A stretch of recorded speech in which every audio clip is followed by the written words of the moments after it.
Amazon के घने जंगल, जहां सूरज की रोशनी जमीन को छूने के लिए तरसती है। यहाँ की हवा में नमी नहीं बल्कि खौफ तैरता है। कहानी की शुरुआत यहीं से होती है। हमें एना नाम की एक निडर लड़की दिखाई जाती है। एना के साथ उसके दो साथी है जो डर के मारे कांप रहे हैं। जंगल की गहराई से आती अजीबोगरीब आवाजें उन्हें चेतावनी दे रही है कि आगे मौत का रास्ता है। एना के साथी उसे रोकते हैं। एना वापस चलो, यहाँ कुछ ऐसा है जो इंसानों के लिए नहीं बना। लेकिन एना की आंखों में एक अजीब सी चमक है।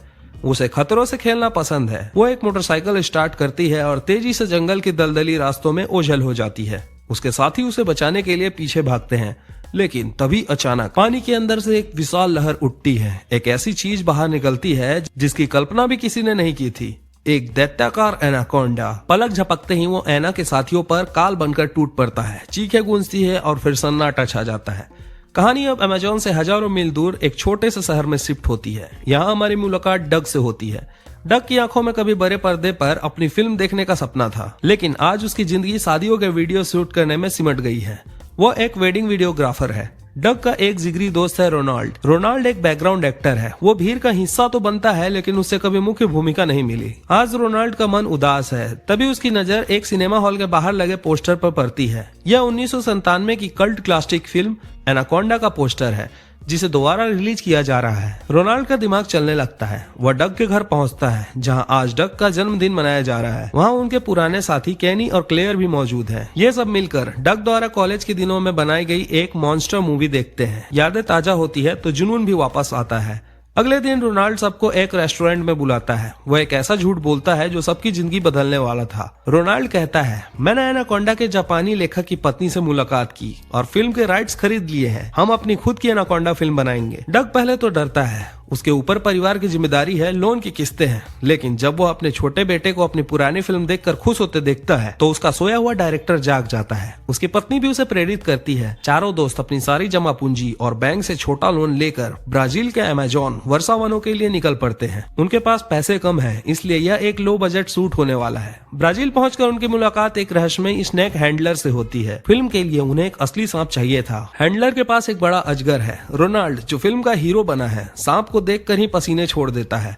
हैंडलर हंसते हुए कहता है, यार डरो मत, जहरीला नहीं है। तभी पास के एक छोटे से कैफे में हमें एना फिर दिखाई देती है। अब वह भी उन लोगों से छुप रही है जो उसका पीछा कर रहे हैं। उसे भागने के लिए एक नाव की जरूरत है। वह डग और उसके क्रू की बोट की चाबियां चुरा लेती है और झूठ बोलती है कि वही इस इलाके की सबसे अच्छी ड्राइवर है। डग उसे काम पर रख लेता है। बोट जंगल के अंदरूनी हिस्सों में पहुंचती है। लोकेशन वाकई शानदार है, डरावनी और खूबसूरत। शूटिंग शुरू होती है। रोनाल्ड और क्लेयर, जो कभी बचपन से एक दूसरे को पसंद करते थे, अब फिल्म के सेट पर फिर से करीब आने लगते हैं। लेकिन तभी एक हादसा हो जाता है। सांप वाले बॉक्स का लॉक ढीला था। रात के अंधेरे में वो बड़ा सांप रोनाल्ड के बिस्तर तक पहुंच जाता है। रोनाल्ड की चीखें पूरे जंगल को जगा देती है। स्नेक हैंडलर आकर सांप को काबू तो कर लेता है, लेकिन अगले दिन एक और बड़ी गलती होती है। रोनाल्ड को सांप के साथ एक क्लोजअप शॉट देना था। जैसे ही सांप रोनाल्ड के चेहरे के करीब आता है, रोनाल्ड डर के मारे उसे पानी में फेंक देता है। बदकिस्मती से सांप बोट के पंखों में फंसकर कट जाता है। पूरी टीम सदमे में है। बिना सांप के फिल्म कैसे पूरी होगी? पैसे खत्म हो रहे हैं। रात को रोनाल्ड और स्नेक हैंडलर शराब पीते हुए बात करते हैं। रोनाल्ड अपनी नाकामियों का जिक्र करता है। हैंडलर भावुक होकर कहता है, फिक्र मत कर दोस्त, मैं अभी जंगल से तेरे लिए एक असली और बड़ा सांप पकड़ कर लाता हूँ। नशे में धूत हैंडलर बिना किसी हथियार के घने जंगल में घुस जाता है। उसे नहीं पता था कि झाड़ियों के पीछे अमेज़न का असली राज है। एनाकोंडा उसका इंतजार कर रहा है। जब घंटों बाद भी हैंडलर वापस नहीं आता तो डग और उसकी टीम उसे ढूंढने के लिए निकलती है। एना भी उसके साथ है। अचानक उन्हें जंगल के बीचों बीच एक पुरानी गाड़ी मिलती है। गाड़ी खाली है, लेकिन जैसे ही वो उसे चेक करते हैं, ऊपर से एक भारी चीज गिरती है। यह हैंडलर के बेजान लाश थी, जिसे एनाकोंडा ने एक खिलौना की तरह मरोड़ दिया था। खौफ अब हकीकत बन चुका था। तभी एनाकोंडा हमला करता है। डग हिम्मत दिखाकर गाड़ी स्टार्ट करता है और किसी तरह सबको बचाकर वहां से निकलता है। इसी बीच कुछ हथियारबंद लोग, इल्लीगल माइनर्स, उनका पीछा शुरू कर देते हैं। एना बताती है कि वे लोग उसे ढूंढ रहे हैं क्योंकि उसने उनका सोना चुराया है। अब एक तरफ मौत का सांप है और दूसरी तरफ गोलियां बरसाते अपराधी। एना गन उठाती है और उन पर गोलियां चलाती है। केनी इस पूरे सीन को रिकॉर्ड कर लेता है। डग को लगता है कि उसे अपनी फिल्म की असली हीरोइन मिल गई है। बोट पर वापस आने के बाद डग एना के लिए एक सीन्स लिखता है। रोनाल्ड को जलन होने लगती है क्योंकि उसके सीन काटे जा रहे हैं। दोनों दोस्त के बीच भयानक बहस होती है। इसी बहस के बीच एक बड़ा क्रूज शिप वहाँ से गुजरता है। उस शिप पर बड़े बड़े कैमरे और सितारे हैं। पता चलता है कि वो लोग एनाकोंडा 2 की शूटिंग करने आए थे। डग दंग रह जाता है। वो रोनाल्ड को कॉलर पकड़ता है और सच पूछता है। रोनाल्ड रोते हुए एक्सेप्ट करता है कि मेरे पास कोई राइट्स नहीं है, मैंने झूठ बोला ताकि हम अपनी बोरिंग जिंदगी से बाहर निकल सके। अगर मैं झूठ नहीं बोलता तो हम आज भी अपनी पुरानी जिंदगी में सड़ रहे होते। डग टूट जाता है और रोनाल्ड को बोट से बाहर निकाल देता है। रोनाल्ड एक छोटी नाव लेकर अकेले निकल जाता है। रास्ते में उसे वही बड़ा क्रूज शिप मिलता है, लेकिन वह पूरी तरह से तबाह हो चुका है।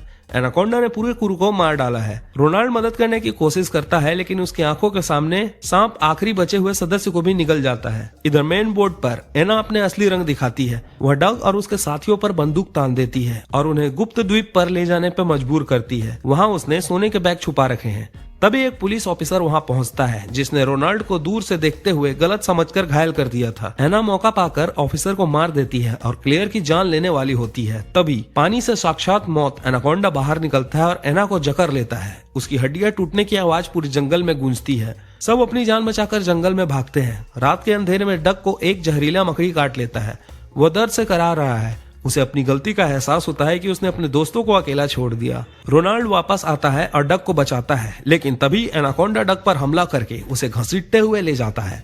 सबको लगता है कि डग मर गया। केनी एक खतरनाक प्लान बनाता है। वो डग की लाश, जो उन्हें थोड़ी दूर पर मिलती है, उसे चारे के रूप में इस्तेमाल करने की बात करते हैं, लेकिन जैसे ही वह लाश को बांधते हैं, डग को होश आ जाता है। वो मरा नहीं था। तभी एनाकोंडा हमला करता है, लेकिन डग की किस्मत अच्छी थी। वह एक सुअर से बंधा था जिसे सांप निगल जाता है और डग बच निकलता है। ये चारों भागते हुए उस पुराने फिल्म सेट पर पहुंचते हैं जिसे बड़े क्रू ने बनाया था। वहां उनकी मुलाकात आइस क्यूब से होते हैं। वो पुराने फिल्म के सर्वाइवर है। वो उन्हें बताता है कि यहाँ विस्फोटक लगे हैं। एनाकोंडा सेट के अंदर घुस आता है। आइस क्यूब उन्हें बचाने के लिए अपनी जान जोखिम में डालता है। अब आखिरी मुलाकात है। रोनाल्ड अपनी पुरानी फिल्म का डायलॉग चिल्लाता है और एनाकोंडा का ध्यान भटकाता है। डग और क्लेयर कंट्रोल पैनल के पास पहुंचते हैं। रोनाल्ड एक फ्लेयर गन से गैस के टैंकों पर फायर करता है। एक जबरदस्त ब्लास्ट होता है। आग की लपटें आसमान को छूती है और वो दैत्य आखिरकार मारा जाता है। फिल्म की कहानी का एंडिंग हैप्पी बट इमोशनल है। डग और उसकी टीम वापस लौटती है। भले ही उनके पास राइट्स नहीं थे और फिल्म रिलीज नहीं हो सकी, लेकिन उनकी बहादुरी की खबर जंगल में आग की तरफ फैलती है। जेनिफर लोपेज डग की फुटेज देखती है और उससे प्रभावित होकर एनाकोंडा के अगले बड़े प्रोजेक्ट का डायरेक्टर बना देती है। रोनाल्ड और क्लेयर की शादी हो जाती है और रोनाल्ड को अंततः अपनी पहचान मिल जाती है। कहानी के आखिरी सीन में हमें वो स्नेक हैंडलर दिखाया जाता है जो पानी में बह गया था। वह अभी जिंदा है, अमेजोन के लहरों के बीच। मानो कह रहा हो कि जंगल के रहस्य कभी खत्म नहीं होते।